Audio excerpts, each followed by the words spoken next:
Ever feel a little creeped out by a spider in the corner of your room? Or swat away a fly that just won't leave you alone? Well, take a moment and be glad you didn't live a few 100 million years ago. Because back then, the insects weren't just annoying. They were enormous. Today, we're journeying back in time to meet the true giants of the skies and forests, the prehistoric insects that would make today's bugs look like tiny specks. Get ready, because things are about to get big. Our story begins in a period called the Carboniferous, about 359 to 299 million years ago. Imagine a world completely different from ours. There are no flowers, no birds, and certainly no humans. Instead, the land is covered in vast, swampy forests of giant ferns and mosses. The air is thick, humid, and supercharged with oxygen, up to 35% compared to our 21% today. It was this oxygen-rich atmosphere that fueled the rise of the insect titans. Let's start with the undisputed king of the prehistoric skies, Meganeura. This wasn't your average dragonfly. Picture a dragonfly, but with a wingspan of up to 75 centimeters, or 2.5 feet. That's the size of a modern-day eagle or a crow. Imagine one of these swooping past your head. Meganeura was an apex predator of its time, a formidable hunter. With its massive compound eyes, it could spot prey from a distance, and its spiny legs formed a perfect basket to snatch other large insects and even small amphibians right out of the air. It was a relentless, high-speed aerial hunter, a true dragon of the ancient swamps. It didn't just flutter. It ruled the air with powerful, agile flight, making a buzzing sound that would have been more like a deep hum, a sound that signaled terror for anything smaller than itself. But the giants weren't just in the air. Crawling on the forest floor was something straight out of a nightmare. Arthropleura. This was a giant millipede, and when I say giant, I mean it. It could grow up to 2.5 meters long.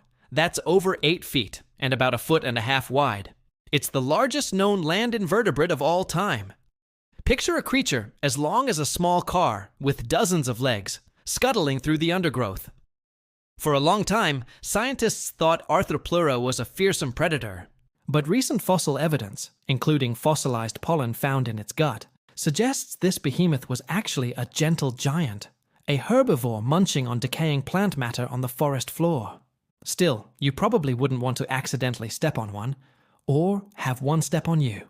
Its sheer size would have been an incredible sight, a walking armored tank of an arthropod navigating the giant fern forests. And speaking of creepy crawlies, let's talk about the original sea scorpion, Geckalopterus. Although technically a eurypterid and more closely related to spiders and scorpions than to insects, it lived during the same era and deserves an honorable mention for its sheer, terrifying size. This aquatic beast lived in freshwater rivers and swamps and could reach an estimated length of 2.5 meters, or over 8 feet long. It was the largest arthropod that ever lived, with powerful swimming legs and 2 huge claws at the front, called calyxari. It was the top predator of its underwater world. It would lie in wait, camouflaged in the murky water, and ambush fish and anything else unlucky enough to swim by. Geckalopterus was the T-Rex of the rivers, an armored monster that dominated its environment completely. So, the big question is, why were these ancient insects so gigantic? The main theory, as we touched on earlier, points to the high oxygen levels. Insects don't have lungs like we do. They breathe through a network of tiny tubes called tracheae that deliver oxygen directly to their cells. In today's lower oxygen environment, this system is only efficient for small bodies. But in the oxygen-soaked air of the Carboniferous, this passive breathing system could support much, much larger bodies. More oxygen meant more fuel for growth, allowing insects to reach sizes that seem impossible to us today. Another key factor was the absence of large, agile predators. The first true reptiles were just beginning to evolve, and birds were still hundreds of millions of years away.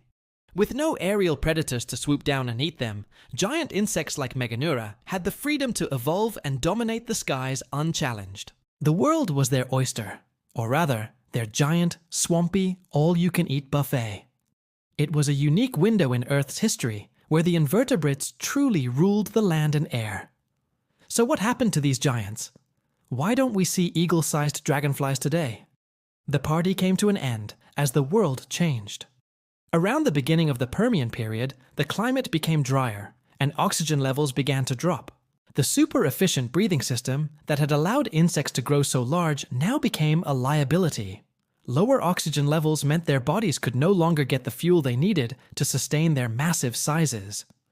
It was a slow, gradual decline.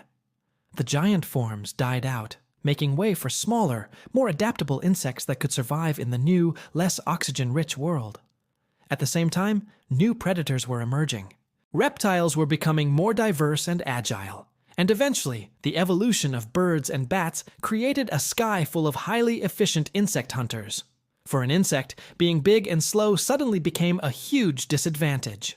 It was better to be small, fast, and able to hide. So natural selection favored the smaller bugs, and the era of the insect giants was officially over.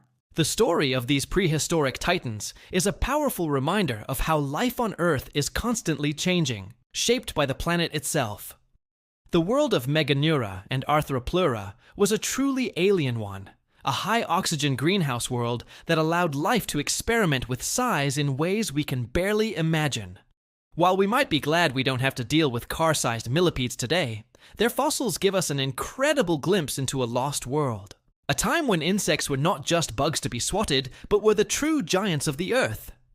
It shows us that the history of our planet is filled with amazing and sometimes terrifying chapters. So the next time you see a dragonfly zipping by, take a moment to appreciate its ancient lineage.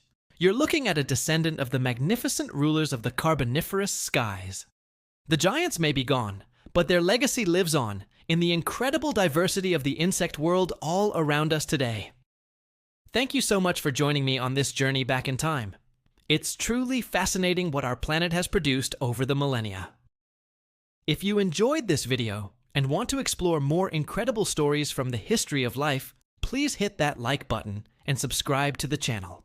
Don't forget to ring the bell so you won't miss our next adventure. Let me know in the comments which prehistoric giant you found the most mind-blowing. Thanks again for watching, and I'll see you in the next video.